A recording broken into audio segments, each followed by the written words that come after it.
Docteur Denis Mukwege, vous êtes fondateur et directeur de l'hôpital Panzi à Bukavu, dans le sud Kivu, en République démocratique du Congo. Ravi de vous recevoir à la Voix de l'Amérique ici à Washington et merci de nous accorder cet entretien. Alors, vous êtes lauréat du prix international Roi Baudouin pour le développement 2010-2011, un prix qui rend hommage à votre travail auprès de milliers de filles et de femmes victimes de viols et crimes de guerre dans l'Est de la RDC. Que signifie ce prix pour vous personnellement? Merci madame. En fait, nous avons eu ce prix qui nous a donné en fait cet espoir que la communauté internationale est en train de prendre conscience de la situation des filles et des femmes à l'est de la République démocratique du Congo. Et je pense que lorsque j'avais reçu le prix, ce que j'avais dit, c'est d'un côté une satisfaction, une reconnaissance qu'il y a un problème, mais de l'autre côté, il faut qu'il y ait des actions. Il faut qu'il y ait des actions et je pense que si c'est un prix, mais qui ne se fait pas suivre par des actions pour enrayer ce mal, c'est un prix qui n'a pas de signification. Alors, on va revenir un peu plus tard sur ces actions à entreprendre. Vous avez, dans le cadre de ce prix international Roi Baudouin, donné des conférences à Bruxelles. Vous avez aussi rencontré des officiels, vous allez rencontrer des officiels de la Banque mondiale ici à Washington, à New York avec des officiels des Nations Unies. Qu'est-ce qu'il faut retenir de votre escale américaine?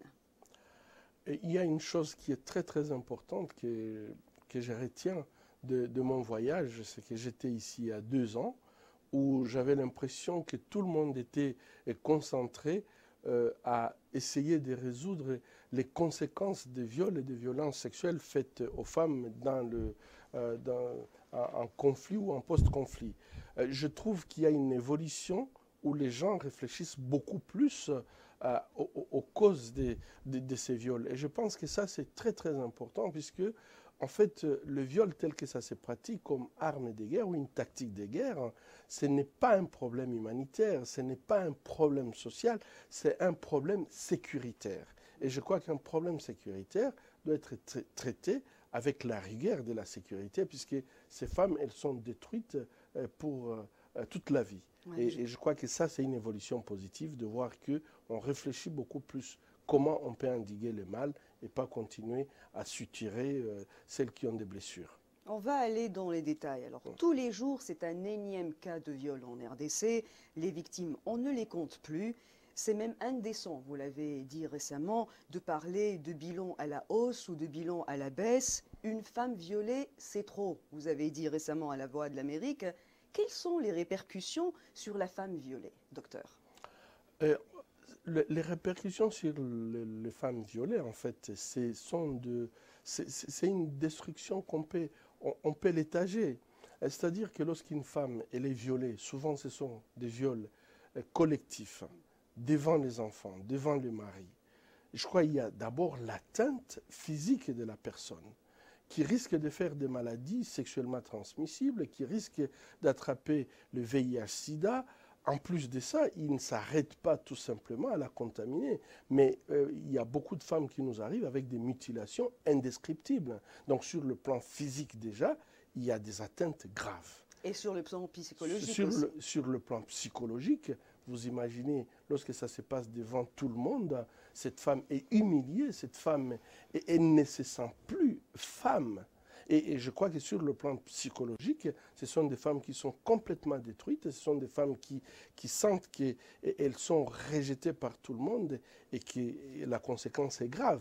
Mais il ne faut jamais oublier la place de la femme dans la société, par exemple, africaine, où c'est elle, en fait, la régulatrice économique, le moteur de la société. Le moteur de la société. Une fois qu'on la détruit de cette façon, on détruit le moteur économique de la société. C'est-à-dire que ces impacts vont avoir donc une répercussion sur l'ensemble de la famille qui vivait autour de cette femme. Justement, donc il y a les victimes directes, les femmes et les jeunes filles et même les enfants. Il y a les victimes indirectes, les maris, les frères et sœurs, les parents de ces filles et femmes violées.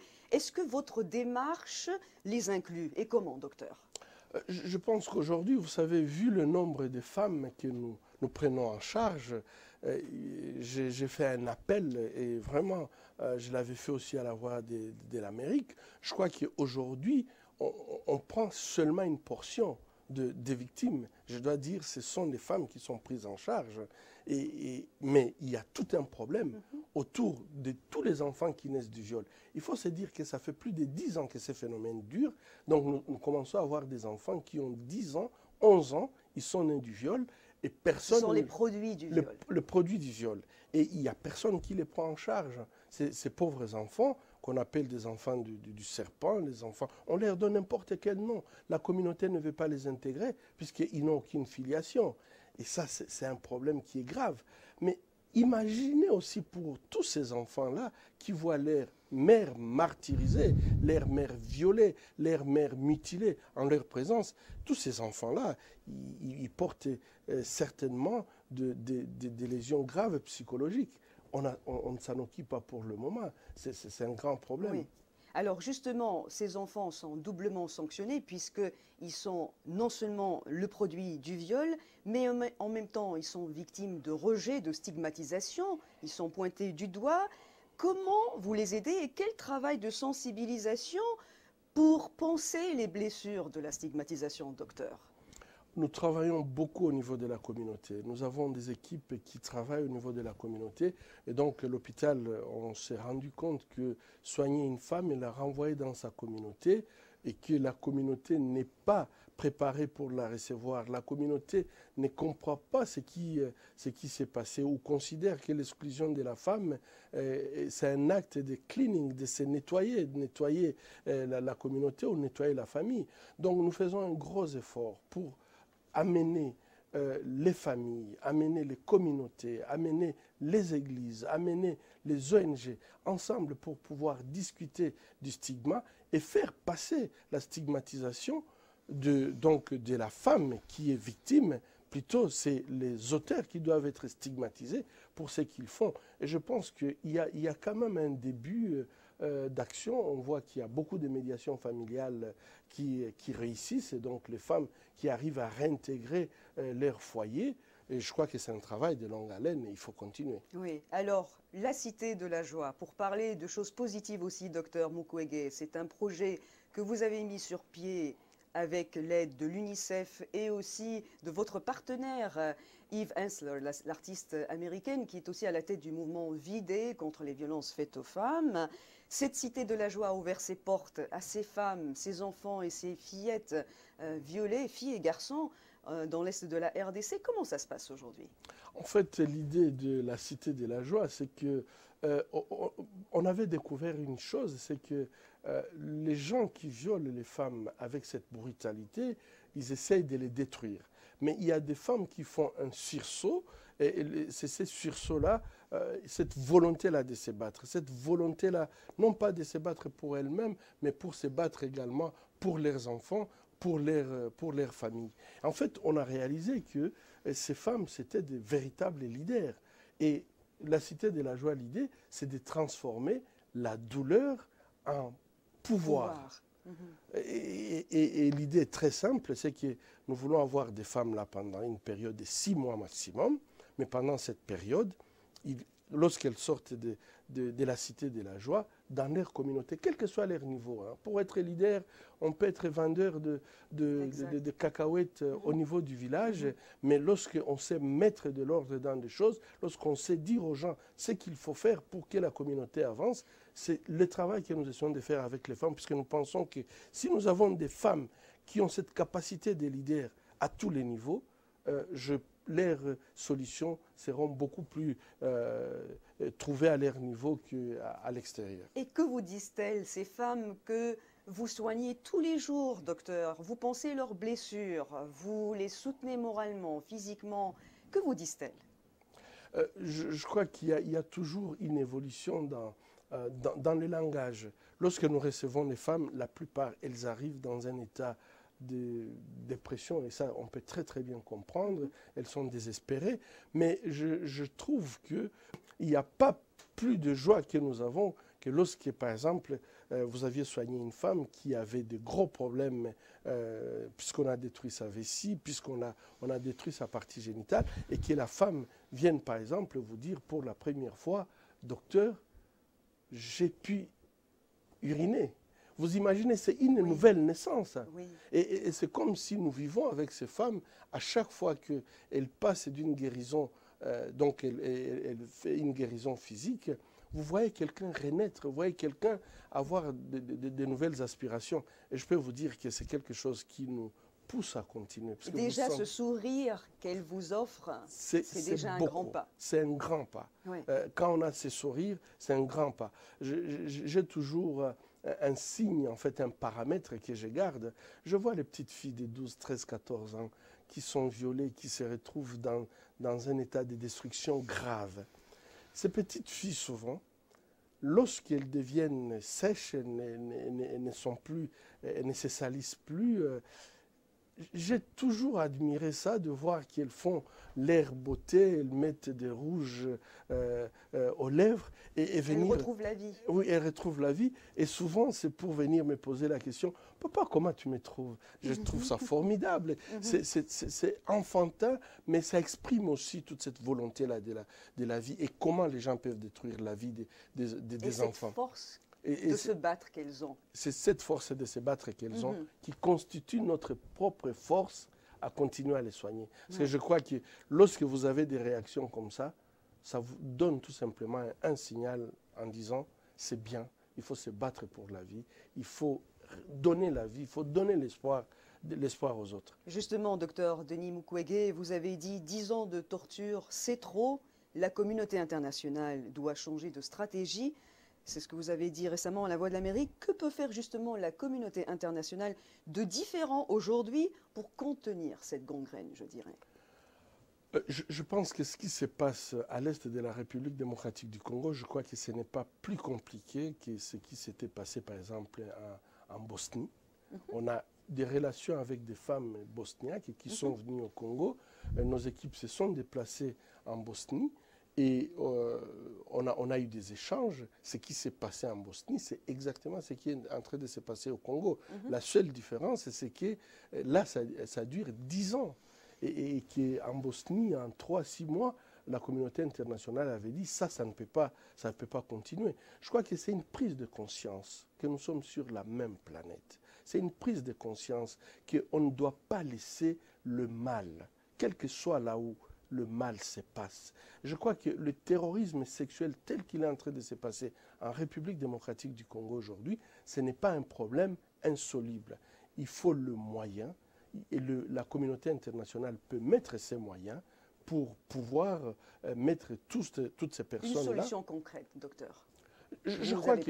Moi, je pense que la solution concrète, comme je vous avais dit, aujourd'hui, en fait, le viol tel qu'il s'applique, c'est vraiment du terrorisme, c'est une matière de sécurité.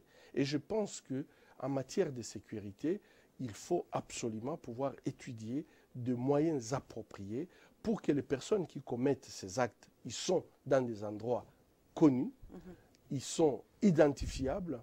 Il faudrait que ces personnes-là soient appréhendées, qu'ils soient présentés à la justice, qu'ils puissent répondre de leurs actes. Et ça ne peut se faire que par de moyens, de moyens conséquents, militaires, sécuritaires. Justement, alors, quelle est la part du gouvernement congolais et de ses voisins des Grands Lacs? Effectivement, je pense que le problème, en fait, si on peut l'établir, c'est un problème qui s'établit à ces 3 niveaux. C'est un problème national. Je crois qu'on ne doit pas se cacher, ne pas se dire la vérité. Il faut une responsabilité nationale par rapport à la question. Il faut éviter de banaliser. Lorsqu'on viole 300 femmes dans une nuit, ça ne peut être qu'un effet d'une planification. On ne peut pas violer 300 femmes dans un village, dans une nuit, comme ça, non. Donc il y a une planification qui est faite. Et s'il y a une planification, donc il y a un agenda derrière ça. Et l'agenda, nous le savons, c'est détruire la communauté. Donc, sur le plan national, je crois qu'il ne faut pas banaliser. il ne faut pas non plus faire du négationnisme, essayer de faire comme s'il n'y avait pas un problème alors que le problème est là. Je pense que la meilleure façon sur le plan national, c'est de se dire on a un problème, il faut s'asseoir, l'analyser, essayer de trouver les problèmes, les solutions adéquates. Oui. Sur le plan régional, je crois que le Congo étant le ventre mou de la région des Grands Lacs, ça pose un sérieux problème. Il y a des rébellions du Burundi, du Rwanda, de l'Ouganda, qui ont leur siège au Congo et qui participent dans ces mâles. Et non seulement ils participent, mais aussi, en fait, avec les richesses congolaises, ces richesses constituent un refueling, donc l'entretien de ces groupes armés dans la forêt. Mais lorsqu'ils font leurs exportations des minéraux, malheureusement, ça passe toujours par leur pays d'origine. Donc je pense qu'une rigueur au niveau régional de tous les leaders régionaux, de dire que ces problèmes doivent s'arrêter. C'est une honte pour la région, c'est une honte pour notre humanité. Et je pense que sur le plan de la communauté internationale, il y a des actions à pouvoir faire, et spécialement, je crois qu'aujourd'hui, nous avons la MONUSCO, mais je crois que la MONUSCO devrait aussi beaucoup travailler avec ces femmes. Il faut que ces femmes participent à leur protection. Il faut que ces femmes puissent venir avec des idées. Comment elles pensent qu'elles peuvent être protégées? Comment elles peuvent être même le socle de leur protection? Et que c'est la MONUSCO qui organise ça. Je pense que tous ces éléments-là peuvent faire que la coordination des efforts, je suis sûr que c'est un problème qui peut se résoudre plus vite que maintenant, on va vraiment très lentement et les victimes n'attendent pas. Et docteur, alors vous venez de parler de la MONUSCO, on le sait, elle vient de prolonger son mandat d'1 an. Après son désengagement, tel que l'a demandé le gouvernement de Kinshasa, après son départ définitivement de la RDC, qui va assurer la sécurité de ces femmes? Est-ce que ça vous inquiète? J'imagine que oui. Je pense qu'aujourd'hui, à mon avis, il est hors des questions de pouvoir penser que la MONUSCO parte. Si la MONUSCO partait, c'est le chaos. Il n'y a pas un système de remplacement. Et je crois que ça aussi, ce sont des faiblesses qu'il faut pouvoir résoudre. Si la MONUSCO est là aujourd'hui, normalement, on devrait voir sur terrain un mécanisme donc de remplacement, et ça ne peut pas se construire en un jour. Ce n'est pas puisque New York décide aujourd'hui que le mandat se termine, que demain, la prise en charge va se faire. Je crois que ça devrait être progressif. Progressivement, je crois que la MONUSCO devrait aider à pouvoir former une armée qui peut prendre la relève, un système sécuritaire.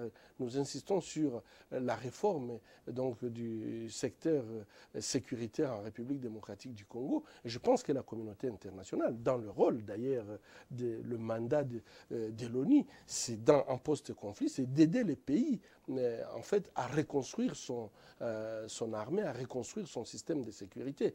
Et là, je crois, permettez, il y a quelque chose qui s'est passé, qui s'est fait, et qui s'est très mal fait, qu'on appelle le mixage, où on a pris des groupes armés sans tenir compte de leur formation.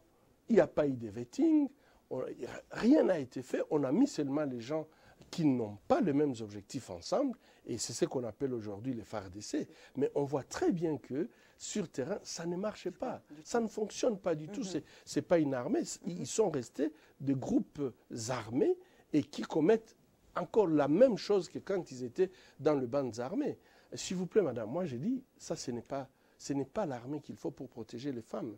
Ce n'est pas l'armée qu'il faut. Je crois qu'aujourd'hui, il est temps de réfléchir sur une armée, former une armée qui est une armée républicaine capable de pouvoir protéger les femmes, et pas seulement les femmes, les civils, mais faire participer, par exemple, les femmes à leur propre protection. Sans pouvoir faire ça, je crois qu'on fait garder en fait les populations qui ont été violées, on les fait garder par l'air violaire. Et ça, c'est un traumatisme supplémentaire. Combien de femmes on a vu fuir leur village puisqu'ils ont vu revenir les mêmes personnes qui les avaient violées, revenir. Qu'ils soient des soldats, des FARDC ou même des civils, voilà. le propre voisin. Exactement. Et je pense que ça, c'est une torture. Hein. Vous ne pouvez pas vivre en permanence chronique, avec quelqu'un qui vous a fait mal, qui vous a détruit de cette façon. Et je pense qu'il faut tenir compte quand même des victimes aussi. Oui. Et pour ça, je crois qu'il faut une armée qui est propre, une armée qui rassure, une armée qui collabore, une armée disciplinée, une armée qu'on peut payer également, bien sûr. Docteur Mukwege, de quoi vous avez besoin aujourd'hui, vous personnellement et votre personnel qui travaille avec vous, tous vos partenaires, pour continuer ce combat? Nous avons besoin d'abord de votre soutien, puisque je pense que cette question, ce n'est pas une question qui va se résoudre en un jour. Nous avons besoin que les médias restent éveillés par rapport à cette question, parce que je pense que plus la base va bouger pour dire qu'il faut un changement, le sommet peut suivre. L'équipe, nous avons besoin de nous sentir soutenus dans ce que nous faisons, puisque, comme je vous avais dit, il ne fait pas plaisir de continuer à suturer, à réparer les mutilations. On aurait besoin d'utiliser ce temps pour faire soigner les femmes, par exemple, qui donnent la vie, qui font des accouchements, pouvoir les aider. Mais aujourd'hui, nous prenons beaucoup de temps pour soigner la bêtise humaine. Et ça, ce n'est pas quelque chose qui plaît. Donc, je crois qu'il faut entretenir la pression sur les décideurs pour qu'ils prennent la question en main et qu'ils trouvent la solution. Vous avez besoin de fonds, docteur? Absolument. Je crois que toutes ces femmes que nous soignons, aujourd'hui, notre capacité se limite à 3 600 femmes chaque année. On ne peut pas prendre plus. Et toutes ces femmes, leurs soins, leur transport, leur restauration, leurs soins, le retour à domicile, tout ça, nous le faisons gratuitement puisqu'elles viennent et n'ont presque rien pour vivre. Et deuxième chose, lorsqu'elles sont guéries, on ne les met pas tout simplement dehors en disant « Bon, madame, vous êtes guérie, partez », puisque souvent, elles ne savent pas où retourner ou la famille les a exclus. Nous avons un grand programme de prise en charge socio-économique pour une réinsertion socio-économique, puisqu'on s'est rendu compte que finalement, lorsque la femme a la capacité de se prendre en charge, lorsqu'économiquement elle n'est pas vulnérable, elle peut mieux se défendre contre les agressions extérieures. Et donc nous avons un programme de prise en charge socio-économique, et lorsque nous prenons en charge 3 600 femmes chaque année, ça fait beaucoup. Même en donnant des microcrédits, vraiment des microcrédits, ça fait déjà beaucoup d'argent à notre niveau. Et déjà, vous avez, docteur, alloué l'argent de ce prix que vous avez reçu au mois de mai, à la fin du mois de mai, à la maternité, c'est-à-dire, c'est honorable de votre part, c'est noble de votre part, c'est-à-dire? C'est-à-dire que, en fait, nous essayons aussi de suivre les femmes dans leur communauté. Et par exemple, les prix que j'avais eus, vous arrivez dans un village, vous trouvez que les femmes, pour aller accoucher, elles font toute une journée de marche avant d'arriver au premier centre où elles peuvent avoir une assistance, et souvent elles arrivent tard. Et elles accouchent en route, ou alors elles saignent à mort, etc. Et donc, c'est que ces prix, je les dédiés aux femmes, donc pour qu'elles aient une maternité avec le minimum pour être prises en charge lors des accouchements. Je crois que c'est avec un grand plaisir que j'inaugurerai cette maternité prochainement. Docteur Denis Mukwege, merci au nom de toutes ces femmes pour tout ce que vous faites pour elles. Et bonne continuation dans votre œuvre. Merci beaucoup, docteur. Je vous en prie, madame. Merci. Je vous en prie. Merci.